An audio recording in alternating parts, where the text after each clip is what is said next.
The 9 Pea-Hens and the Golden Apples. Once upon a time there stood before the palace of an emperor a golden apple tree which blossomed and bore fruit each night. But every morning the fruit was gone, and the boughs were as bare of blossom without anybody being able to discover who was the thief. At last the emperor said to his eldest son, "If only I could prevent these robbers from stealing my fruit, how happy I should be." And his son replied, "I will sit up tonight and watch the tree, and I shall soon see who it is." It directly grew dark, and the young man went and hid himself near the apple tree to begin his watch. But the apples had scarcely begun to ripen before he fell asleep, and when he awoke at sunrise, the apples were gone.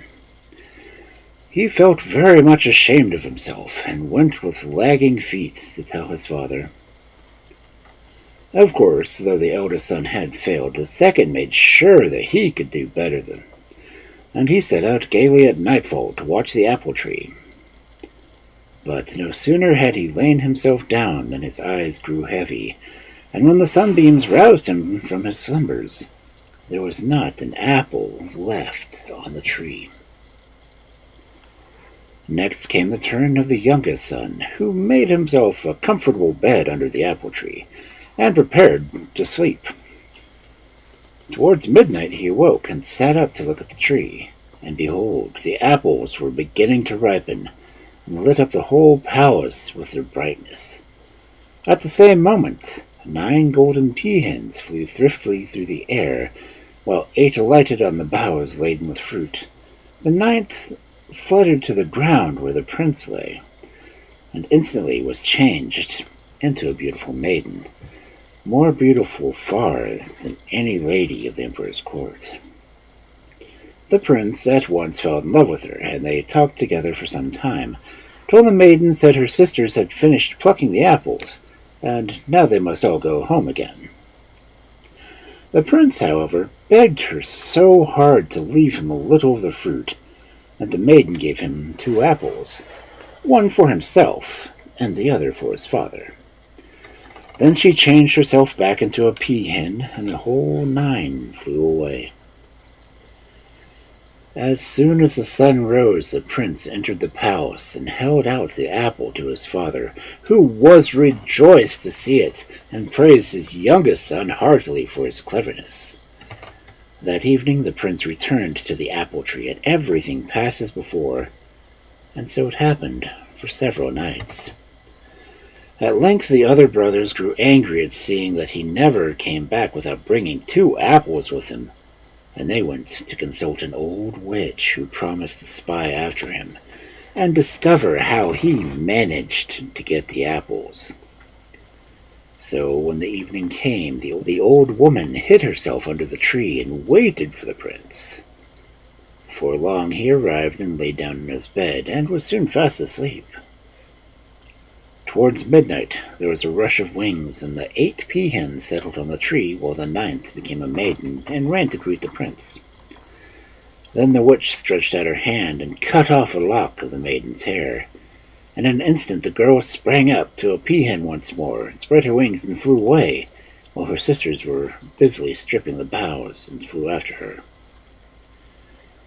When he had recovered from his surprise at the unexpected disappearance of the maiden, the prince exclaimed, "What can be the matter?" And he looked about him and discovered the old witch hidden under his bed. He dragged her out, and in his fury called his guards and told them to put her to her death as fast as possible. But that did no good so far as the Pea-Hens went.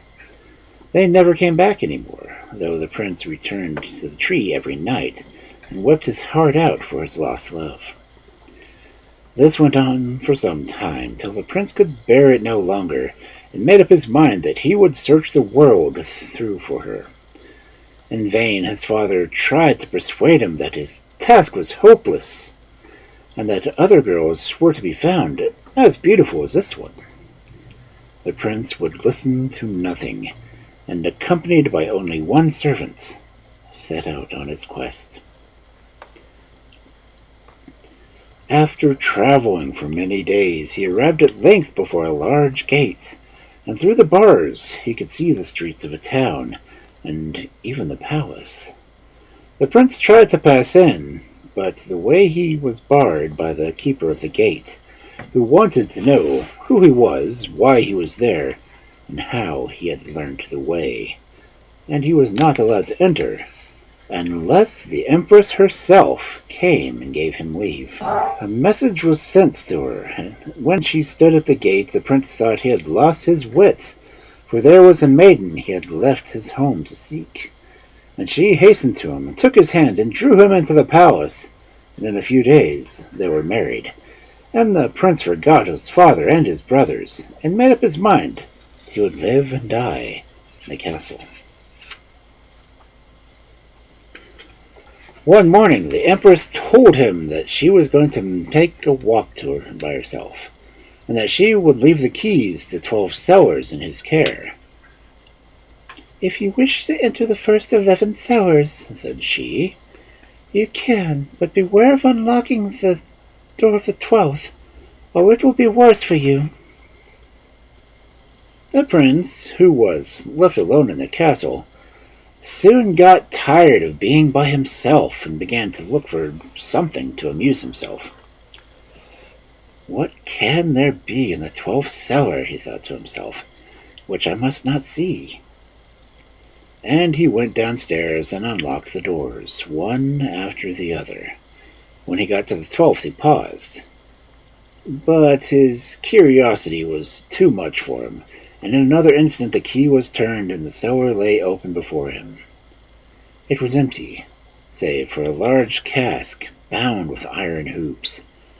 And after the cask a voice was saying entreatingly, "For goodness sake, brother, fetch me some water. I am dying of thirst." The prince, who was very tender-hearted, brought some water at once and pushed it through a hole in the barrel, and as he did that, one of the iron loops burst. He was turning away when a voice called a second time, "Brother, for pity's sake, fetch me some water. I'm dying of thirst." So the prince went back and brought more water, and again a hoop sprang off.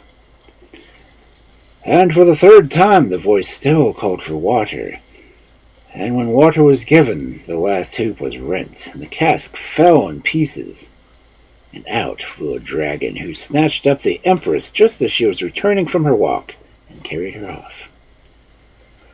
Some servants who saw what had happened came rushing to the prince, and the poor young man went nearly mad when he heard the result of his own folly, and could only cry out that he would follow the dragon to the ends of the earth until he got his wife again.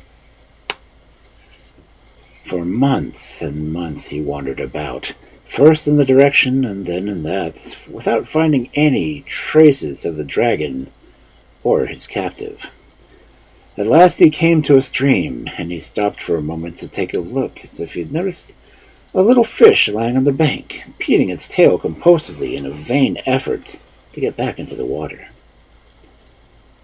"Oh, for pity's sake, my brother," shrieked the little creature, "help me and put me back into the river, and I will repay you some day. Take one of my scales, and when you are in danger, twist it in your fingers, and I will come." The prince picked up the fish and threw it in the water. Then he took off one of its scales, just as he had been told, and put it in his pocket, carefully wrapped in a cloth. Then he went on his way till, some miles further down the road, he found a fox caught in a trap. "Oh, be a brother to me," called the fox, "and free me from this trap, and I will help you when you are in need. Pull out one of my hairs, and when you are in danger, twist it in your fingers, and I will come." So the prince unfastened the trap, pulled out one of the fox's hairs, and continued on his journey. And as he was going over a mountain, he passed a wolf entangled in a snare, who begged to be set at liberty.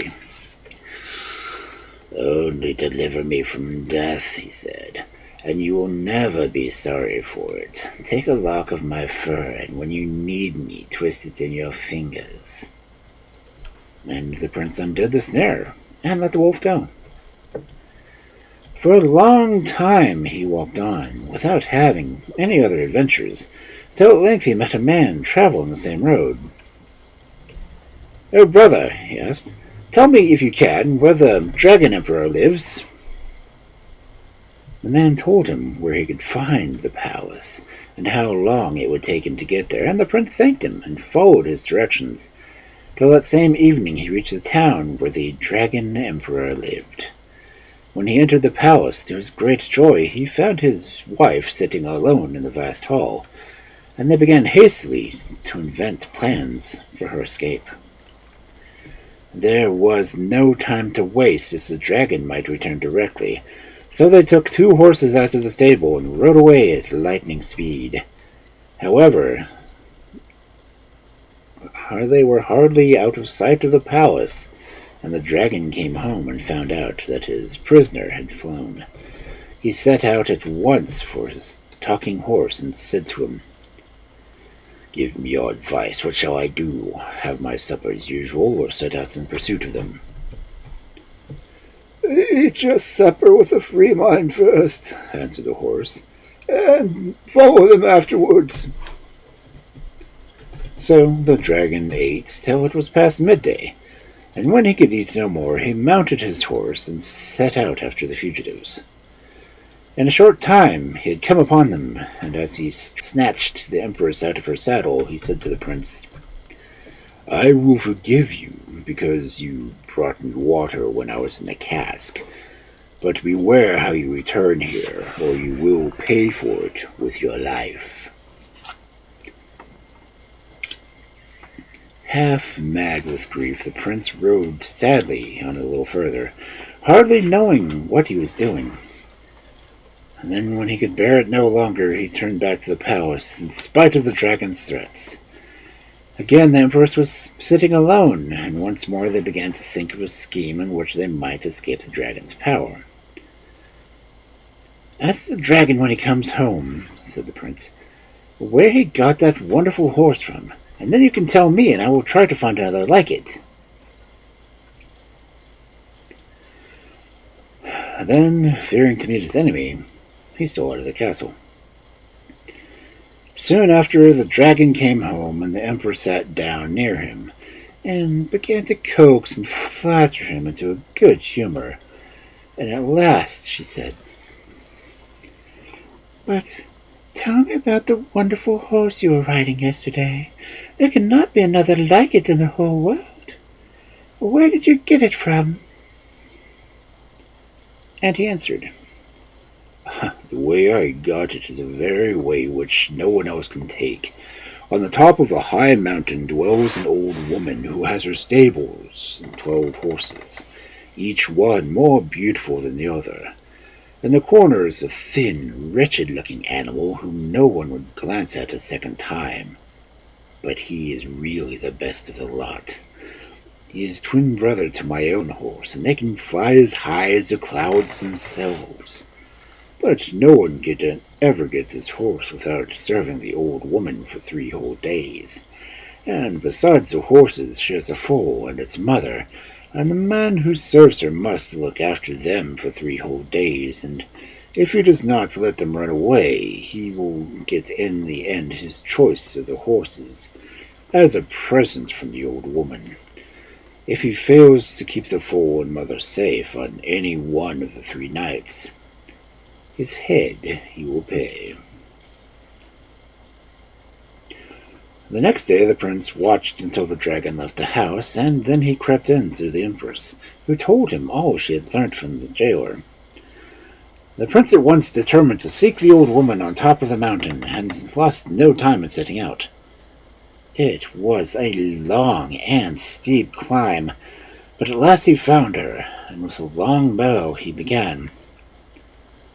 Good greeting to you, little mother. Greeting to you, my son. What are you doing here? I wish to become your servant, answered he. So you shall, said the old woman.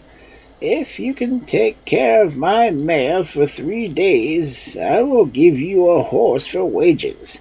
But if you let her stray, you will lose your head. And as she spoke to him, she led him into the courtyard, surrounded by palings, and on every post a man's head was stuck. One post only was empty, and as they passed it, it cried out, "Woman, give me the head I'm waiting for!" The old woman made no answer, but turned to the prince and said, "Look, all those men struck service with me and on the same conditions as you, but not one was able to guard the mare." But the prince did not waver, and declared that he would abide by his words. When the evening came, he led the mare out of the stable and mounted her, and the colt ran behind. He managed to keep his seat for a long time, in spite of all her efforts to throw him. But at length he grew so weary that he fell fast asleep. When he woke up, he found himself sitting on a log with a halter in his hands. He jumped up in terror, but the mare was nowhere to be seen, and he started out with a beating heart in search of her. He had gone some way without a single trace to guide him when he came to a little river. The sight of the water brought back to his mind the fish whom he had saved from death, and he hastily drew the scale from his pocket. It had hardly touched his fingers when the fish appeared in the stream beside him. "What is it, my brother?" asked the fish anxiously. "The old woman's mare strayed last night, and I don't know where to look for her." "Oh, I can tell you that. She has changed herself into a big fish, and her foal into a little one. But strike the water with a halter and say, 'Come here, O mare of the mountain witch,' and she will come."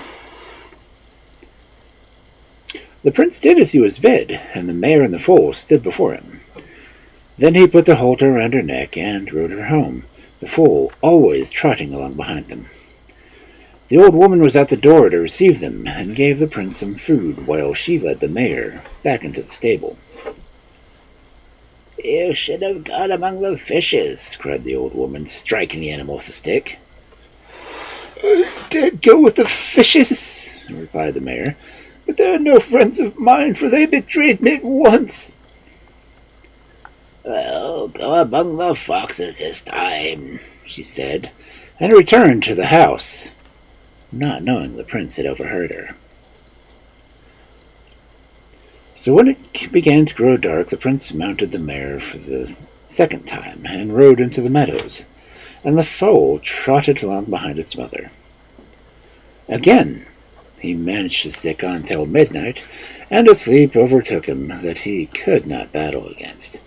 And when he woke up, he found himself, as before, sitting on a log with a halter in his hands.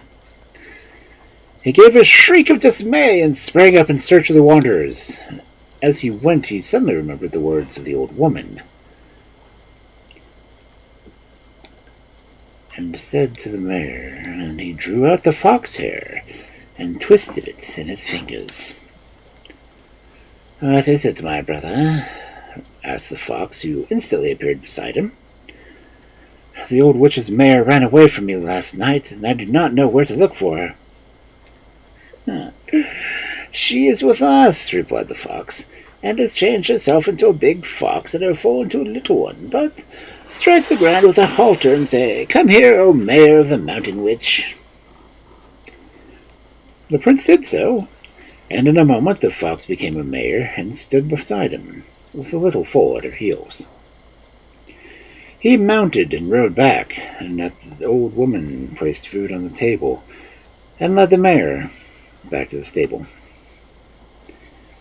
"You should have gone to the foxes, as I told you," she said, striking the mare with a stick. "I did go with the foxes," replied the mayor, "and no friends of mine had betrayed me." Well, this time you had better go to the wolves, she said, not knowing what the prince had heard all that she was saying. The third night the prince mounted the mare and rode her out to the meadows, with the fool trotting along. He tried hard to keep awake, but it was of no use. And in the morning he woke up once more on the back of a log, with the bridle in his hand. He started to his feet and then stopped, for he remembered what the old woman had said, and he pulled out the wolf's grey lock. "What is it, my brother?" asked the wolf as he stood before him. "The old witch's mare has run away from me," replied the prince, "and I don't know where to find her." "She is with us," answered the wolf. "She has changed herself into a she-wolf and the foal into a cub. But strike the earth here with a halter and cry, 'Come to me, O Maya of the Mountain Witch.'" The prince did as he was told, and as the hair touched the fingers, the wolf changed back into a mare and the foal beside her. And when he had mounted and ridden her home, the old woman was on the steps to receive them. And she set some food before the prince and led the mare back to her stable. "You should have gone among the wolves," she said, striking her with a stick. "So I did," replied the mare, "but there are no friends of mine and betrayed me." The old woman made no answer and left the stable, but the prince was at the door, waiting for her. "I've served you well," he said, "and now for my reward." "What I promise, that I will perform," she answered. "Choose one of the 12 horses. You can have whichever you like." "Give me, instead, that half-starved creature in the corner," asked the prince. "I prefer him over all these beautiful animals." "You can't mean to say that," replied the woman. "Yes, I do," said the prince. And the old woman was forced to let him have his way. So he took leave of her and put the halter on the horse's neck and led it into the forest, where he rubbed him down till his skin was shining like gold. Then he mounted, and they flew straight through the air to the dragon's palace. The empress had been looking for him day and night and stole out to meet him, and he swung her onto the saddle, and the horse flew off again. Not long after, the dragon came home, and when he found the empress was missing, he said to his horse, "What shall we do? Shall we eat and drink, or shall we follow the runaways?" And the horse replied, "Whether you eat and don't eat, drink and don't drink, follow them or stay at home, nothing matters now, for you can never catch them." But the dragon made no reply to the horse's words, but sprang on his back and set off in chase of the fugitives. And when they saw him coming, they were frightened, and urged the prince's horse faster and faster, until he said, "Nothing, no harm can come to us." And their hearts grew calm, for they trusted his wisdom. Soon the dragon's horse was heard panting behind, and he cried out, "Oh, my brother, do not go so fast. I shall sink to the earth if I try to keep up with you." And the prince's horse answered, "Why do you serve a monster like that? Kick him off and let it break to pieces on the ground, and come and join us." And the dragon's horse plunged and reared, and the dragon fell on a rock, which broke him into pieces.